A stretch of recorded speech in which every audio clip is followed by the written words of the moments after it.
శ్రీమాత నమః. నమస్తేనండి. అందరూ బాగుండాలని, లలితా పరమేశ్వరి అమ్మవారి ఆశీస్సులు మనందరిపైన ఉండాలని మనస్ఫూర్తిగా కోరుకుంటున్నాను. ఈరోజు కార్తీక మాసంలో 16వ రోజు, కార్తీక పురాణము 16వ అధ్యాయము. కార్తీక మహాత్యం గురించి వశిష్ఠ మహర్షి జనక మహారాజుతో ఇలా చెప్తూ ఉన్నాడు. ఓ రాజా, కార్తీక మాసమందు దామోదరునికి అత్యంత ప్రీతికరమైన మాసము.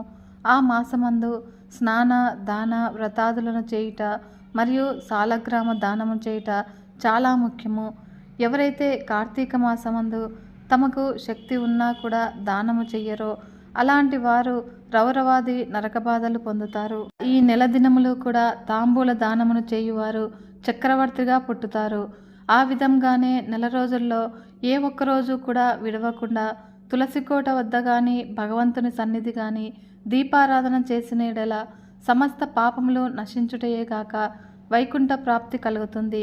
కనుక ఈ కార్తీక శుద్ధ పౌర్ణమి రోజున నదీ స్నానం ఆచరించి భగవంతుని సన్నిధి యందు ధూపదీప నైవేద్యములతో దక్షిణ తాంబూలాదులు నారికేళ ఫలదానము చేసిన యెడల చిరకాలం నుండి కూడా సంతతి లేని వారికి పుత్ర సంతానము కలుగుతుంది.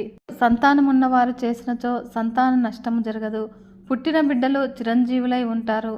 ఈ మాసంలో ధ్వజస్తంభమునందు ఆకాశ దీపం నుంచిన వారు వైకుంఠమున సకల భోగములు అనుభవిస్తారు. కనుక కార్తీక మాసం అంతయు కూడా ఆకాశ దీపము కానీ స్తంభదీపము కానీ ఉంచి నమస్కరించిన స్త్రీ పురుషులకు సకలైశ్వర్యములు కలిగి వారి జీవితము ఆనందదాయకం అవుతుంది. ఆకాశ దీపం పెట్టేవారు శాలీధ్యానం కానీ నువ్వులు కానీ ప్రమిద అడుగున పోసి దీపం ఉంచవలెను. దీపం పెట్టడానికి శక్తి ఉండి కూడా దీపం పెట్టని వారును లేక దీపం పెట్టువారిని పరిహాసం ఆడువారును జన్మమెత్తుదురు.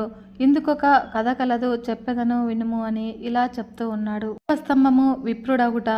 ఋషులలో అగ్రగణ్యుడును పేరు పొందినటువంటి మతంగ మహాముని ఒక చోట ఆశ్రమాన్ని ఏర్పరచుకొని దానికి దగ్గరలోనే ఒక విష్ణు మందిరాన్ని కూడా నిర్మించుకొని నిత్యము కూడా పూజలు చేస్తూ ఉన్నాడు. ఈ కార్తీక మాసంలో ఆ ఆశ్రమం చుట్టూ కూడా మునులు కూడా వచ్చి పూజలు చేస్తూ ఉన్నారు. వారు ప్రతిదినము కూడా ఆలయ ద్వారములపై దీపములు వెలిగించి చాలా భక్తి శ్రద్ధలతో శ్రీహరిని పూజించి వెళ్ళుచూ ఉండేవారు. ఒక రోజున ఆ మునులలో ఒక వృద్ధుడు మిగతా మునులను చూసి, ఓ సిద్ధులారా, ఈ కార్తీక మాసంలో హరిహరాదుల ప్రీతి కొరకు స్తంభదీపము నుంచినచో వైకుంఠ ప్రాప్తి కలుగుతుంది అని మనకు అందరకు తెలిసిన విషయమే కదా. కనుక రేపు కార్తీక శుద్ధ పౌర్ణమి కనుక హరిహరాదులకు ప్రీతి కొరకు ఈ ఆలయమునకు ఎదురుగా ఒక స్తంభమును పాతి దానిపై దీపమును పెట్టదము. మనమందరము కూడా అడవికి వెళ్ళి నిడుపాటి స్తంభము తీసుకొని వద్దాము రండి అని పలకగా అప్పుడు అందరూ కూడా పరమానంద భరితులై అడవికి వెళ్ళి చిలువలు పలువలు లేని ఒక చెట్టును మొదట నుంచి నరికి దానిని తీసుకువచ్చి ఆలయంలో స్వామికి ఎదురుగా పాతినారు. దానిపై శాలీధ్యానం ఉంచి ఆవునేతితో నింపినటువంటి పాత్రను దానిపై పెట్టి అందులో వత్తి వేసి దీపమును వెలిగించినారు. వారందరూ కూడా కూర్చుని పురాణ పఠనము చేస్తూ ఉండగా ఫెళఫెళమను శబ్దం వినిపించింది. అప్పుడు వాళ్ళందరూ కూడా అటుగా చూడగా వారు పాతిన స్తంభము పడి దీపము ఆరిపోయి చెల్లా చెదురై పడి ఉంటుంది. అయితే ఆ దృశ్యం చూసి వారందరూ కూడా ఆశ్చర్యంతో నిలబడి ఉన్నారు. అంతలో ఆ స్తంభం నుంచి ఒక పురుషుడు బయటికి వస్తాడు. వారు అతన్ని చూసి, నీవు ఎవరివి? నీవి స్తంభం నుంచి ఎలా వచ్చినావు? నీ వృత్తాంతమేమి అని ప్రశ్నించినారు. అంతటా ఆ పురుషుడు వారందరకు కూడా నమస్కరించి, ఓ పుణ్యాత్ములారా, నేను క్రిందటి జన్మనందు బ్రాహ్మణుడను, ఒక జమీందారుడను. నా పేరు ధనలోభుడు. నాకు చాలా ఐశ్వర్యం ఉండుట చేత మదాంధుడనై న్యాయ అన్యాయములు విచక్షణ లేకుండా ప్రవర్తిస్తూ ఉన్నాను. ఆవాసములను చెడు కార్యక్రమములను చేయుట, వేదములు చదవక శ్రీహరిని పూజింపక దాన ధర్మములు చేయక ఉన్నాను. నేను నా పరివారంతో కూర్చొని ఉండి సమయమున విప్రుడైనా కూడా వచ్చి నన్ను ఆశ్రయించినను అతనిచే నా కాళ్ళు కడిగించి ఆ నీళ్లు నెత్తి మీద వేసుకోమని చెప్పి నానా రకాలుగా బాధ పెడుతూ ఉన్నాను. నేను ఉన్నతాసనంపై కూర్చొని ఉండి అతిథులను నేలపై కూర్చోండమని చెప్పేవాడిని. మరియు స్త్రీలను పసిపిల్లలను కూడా హీనంగా చూస్తూ ఉండేవాడును. అందరూ కూడా నా చేష్టలకు భయపడేవారే కానీ నన్ను ఎవరూ కూడా మందలింపలేకపోయినారు. నేను చేయు పాపకార్యములకు హద్దులు లేకపోతూ ఉన్నాయి కనుక దాన ధర్మములు ఎలాంటివో కూడా నాకు తెలియవు.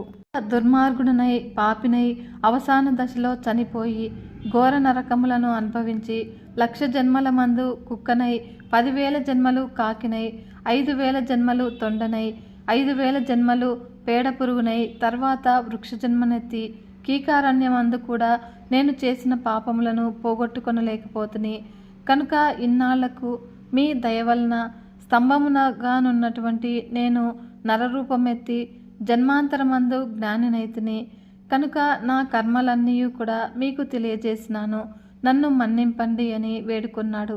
ఆ మాటలు ఆలకించినటువంటి మునులందరూ కూడా అమితాశ్చర్యమును పొంది, ఆహా, కార్తీక మాస మహిమ ఎంత గొప్పది, అదియుగాక కార్తీక శుద్ధ పౌర్ణమి మహిమ వర్ణింప శక్యం కాదు. కర్రలు రాళ్ళు స్తంభములు కూడా మన కళ్ళ ఎదుట ముక్తి పొందుతూ ఉన్నవి కనుక వీటన్నింటికన్నా కూడా కార్తీక శుద్ధ పౌర్ణమి ఆకాశ దీపముంచిన మనుషులకు వైకుంఠ ప్రాప్తి తప్పక సిద్ధిస్తుంది.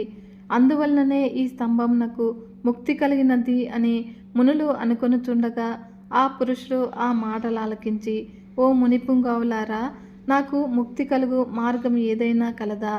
ఈ జగమునందున ఎల్లరికీ ఎటుల కర్మ బంధములు కలుగుతుంది అని నశించుట ఎట్లా? ఈ సంశయమును అని ప్రార్థించాడు. అక్కడ ఉన్నటువంటి మునీశ్వరులందరూ కూడా తమలో ఉన్నటువంటి అంగీరస మునితో, స్వామి, మీరే అతని సంశయమును తీర్చగల సమర్థులు కనుక వివరించండి అని కోరినారు. అంతటా అంగీరసుడు ఇలా చెప్తూ ఉన్నాడు. కార్తీక మహాత్మ్యమందలి 16వ రోజు పారాయణము సమాప్తము. వీడియో కనుక మీకు నచ్చినట్లయితే ఒక చిన్న లైక్ చేసి మన ఛానల్ని ఇంతవరకు సబ్స్క్రైబ్ చేసుకోకుంటే సబ్స్క్రైబ్ చేసుకొని సపోర్ట్ ఇవ్వండి ఫ్రెండ్స్. మరొక మంచి వీడియోతో మీ ముందుకు వస్తాను. అంతవరకు సెలవు, నమస్కారం.